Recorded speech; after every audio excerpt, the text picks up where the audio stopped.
Hi, Hello, welcome hello. to Dinard, welcome in France. Thank you. We watched Cordelia, and we were asking if you had an inspiration from Polanski, for instance. Very much. Polanski, Repulsion, his early films, was very much what was first in my head about it. Yes, I'm a great fan. And the films of Peeping Tom, a film called Peeping Tom, which is Pressburger and Powell, and Joseph Losey's The Servant, and a film called The Accident, which is also Joseph Losey. So those sort of films of the 60s and 70s in the UK were what I was brought up on as a young actor stroke director. So yes, they have a lot of influence on the film. Yeah, we saw a lot of repulsion. Yeah. And when we watch a movie, we don't know what is true or not. No. But is it possible you explain us, or you want to remain? I want to remain anonymous about what it's about in terms of explanation. I could explain a lot of reasons why things happen and the motives behind them, but in a way, what I wanted the film to do was in a way be slightly disturbing and slightly confusing, and the uncertainty of whether even her sister exists, who the people are, and what turns in her head to make what was, her, in a way, what there's a backstory, which is obviously something happened to her 12 years before. She was on a tube, she gave up a seat, and she survived, and she has enormous guilt about survival. And then obviously mentally she's been affected by that, so she's suffering from post-traumatic stress, she's suffering from anxiety. And then the course of this 24 hours, when her sister leaves her again, supposedly leaves her and goes away, and the flat she lives in is sort of like a time warp flat, and the noises from the street, everything's beginning to affect her. And obviously she's feeling very disturbed, and then obviously she feels she's being stalked, and then this man upstairs in the cello. I was wondering... So it's like a complicated painting. Quite. Yeah. I was wondering, because she has PTSD, we understand that. Yeah. Then, without spoiling the end, she's psychotic, kind of. Yes, she's having psychotic episodes. Yeah. Did you work with doctors on this subject? When I first wrote it, first of all, I wrote a short story, and from that short story, we developed a script. When Antonia came on board, I wanted to make sure that when we were dealing with issues of mental health, we were trying to deal with them even though it's a psychological thriller, we were being responsible for how we were dealing with that. And to a degree, yes, we did talk to people about that. And when I first started working on it, I was working with another actress who's one of my exec producers, which was Sally Hawkins. Oh, and yeah. Sally was talking to me a lot about, we both wanted to do something about that sense of anxiety when it gets pushed to a degree, when you start to imagine things, when you start to think you're having not hallucinations, but you start to think things are happening in a way that's out of your control. So, if I understand, at first it was Sally Hawkins who was... Sally. She's only producing only my the movie? producer. But when I first talked about the story, she was the reason I was writing it.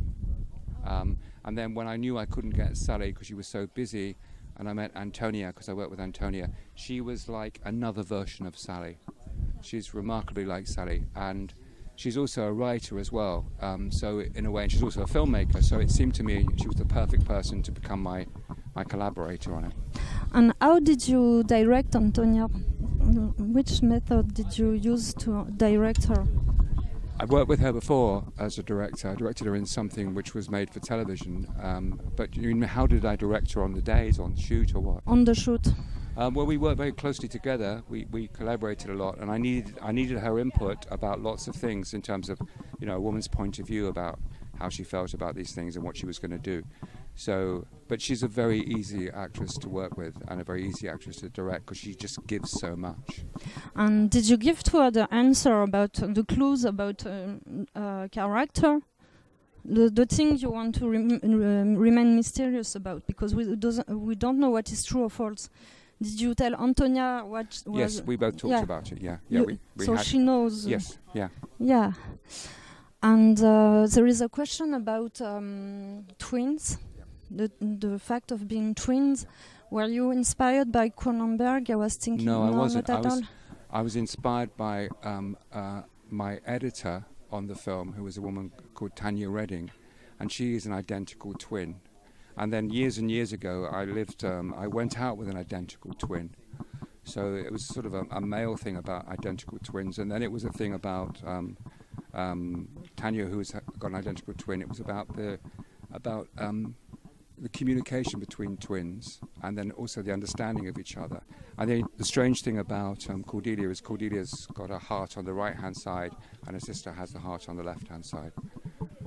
There was a scene in the film, which is no longer in the film, where she goes back to her mother's house, which she does in the film, but there was a scene where she looks at a painting of her and her sister, and she destroys the painting. But that's cut. Very revealing. And for instance, she loves a cat. She has a cat. She has a cat. Yeah. A pet. And she loves a cat. And she's very detached when the cat dies. Yeah. Why is that? For that's more a question you'd have to talk to Antonia about. In a strange way, Antonia had a relationship with a cat in a working way, but Antonia, the actress, has no time for cats. So in a way, the dead cat, to bury the dead cat was, and also it was an act of defiance. It was a changing point in the film for her. It was where the beginning of her psychotic state's taking over. Yeah. And when she's travelling back to London, she sort of knows who's making those phone calls, or she thinks she knows who's making those phone calls. And there is something where it's being horror movie. At one point it can be an horror movie without revealing too much. And did you want to add some humor, or was it too... I always wanted it to be sort of funny. And I always thought it was sort of funny. A bit like, with Tarantino's films, where you suddenly have violence, but then it's just funny, rather than, it should be shocking, but it's shocking and funny.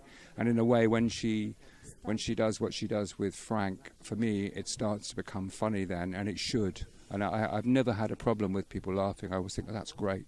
Yeah, I was wondering about that, because when we saw the movie, people were laughing. Yeah, good.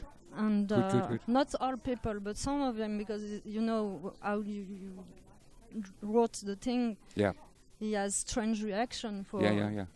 I think it's sort of. First of all, it's sort of because she does such a disturbing thing. She leaves a man bleeding. Yeah. And goes and washes up.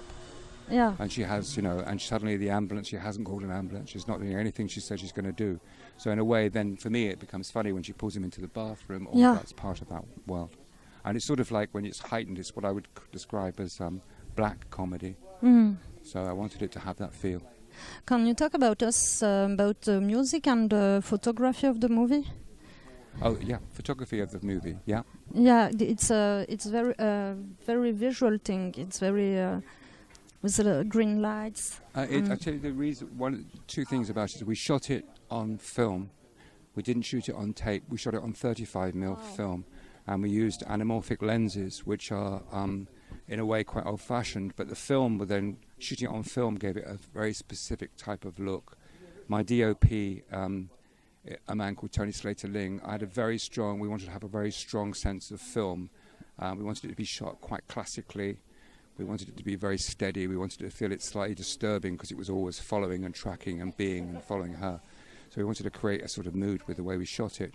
And the music... Obviously, the cello music is very important, because it was, for me, there's a brilliant cellist called David Darling, who's a sort of jazz cellist. He was classically trained, and his music, when I was writing it, I used his music to inspire me to write, and I wanted that sort of soundtrack of that, as well as having just the sounds of things starting to interfere with our head. And both sisters speak French. Why is that? They speak French because she speaks very good French. Antonia was brought up in I think in Geneva, and she lived in New York, and she lived in Europe, and she lived in Luxembourg, and she speaks very good French. And I wanted there was a strange thing about it. Was just part of when we were shooting scenes. It seemed to be quite interesting that her stepmother was French, Helene. Her name was Helene, and living in a house that she was brought up in it. And I wanted it to sort of have just that other element. It was nothing to do with coming to Dinard. I just thought at the time it would be fun. Yeah, it's a coincidence. Yeah. And why the character? It's been 12 years before she had the thing in the tube. Yeah. And when all of a sudden she in French say bascule, and she crossed the line. Why now? Cordelia. Yeah. I think it's probably with Cordelia. I think it's probably it's happened in the last 12 years. She's been trying to get her life back together, trying to sort her life out, and I think it's happened, or it's bubbled up before. But on this one weekend, a bit like in Repulsion, the sister goes away for a weekend, or she goes away, and the same thing happens. Suddenly she's left, she's deserted, and everyone's deserting her, and she's trying to talk to people, and no one's bringing her back. Yeah. And the only person that's offering any sort of sign of friendship is Frank upstairs. Yeah. So in terms of the time frame, it's probably been bubbling there for a long, long time. And can I ask you if they do exist, Frank and the sister? Or they do exist. Yeah. Yeah. Yeah. And then, yes, can you talk about what have you in common except the movie? It's so striking that it's inspired by Repulsion. Have you got similarities with Polanski? To me? Yeah, as a director. As I say, people like when Polanski was a young director, his films were an influence on me. So there were a lot of directors at that time that did, and English directors, a French director, Truffaut, all those films of that period were, for me, were exciting, and cinema, European cinema was. But in terms of, I'm not like Polanski. I wasn't born in Poland, and I wasn't born in a living in a ghetto when I was a child. Yeah. But I suppose in a way, some of the story reflects my own issues with mental health things that have happened, and where certain things can build up and get out of control, and you're not in control of your mood swings, so you can get very high or very whatever. So some of those, and then if it helps, I actually the flat that we built a set obviously for the film, but I lived in a flat in London just like that about 8 or 9 years ago, and there was a cellist, and I'm not a girl. There was a cellist who lived below me in a basement flat.